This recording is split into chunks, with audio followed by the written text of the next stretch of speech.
تلك الرسل فضلنا بعضهم على بعض منهم من كلم الله ورفع بعضهم درجات وآتينا عيسى بن مريم البينات وأيدناه بالروح القدس ولو شاء الله ما اقتتل الذين من بعدهم من بعد ما جاءتهم البينات ولكن اختلفوا فمنهم من آمن ومنهم من كفر ولو شاء الله ما اقتتلوا ولكن الله يفعل ما يريد يا أيها الذين آمنوا أنفقوا مما رزقناكم من قبل أن يأتي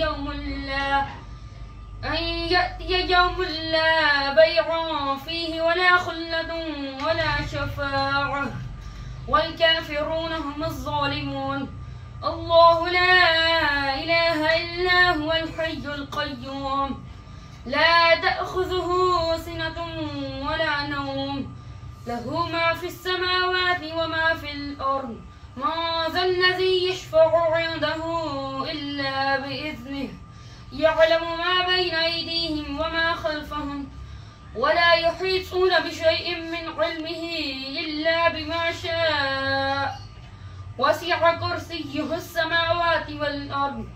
ولا يؤوده حفظهما وهو العلي العظيم لا إكراه في الدين قد تبين الرشد من الغي فمن يكفر بالطاغوت ويؤمن بالله فقد استمسك بالعروة الوثقى لا انفصام لها والله سميع عليم الله ولي الذين آمنوا يخرجهم من الظلمات إلى النور والذين كفروا أولياءهم الطاغوت يخرجونهم من النور إلى الظلمات أولئك أصحاب النار هم فيها خالدون صدق الله العظيم.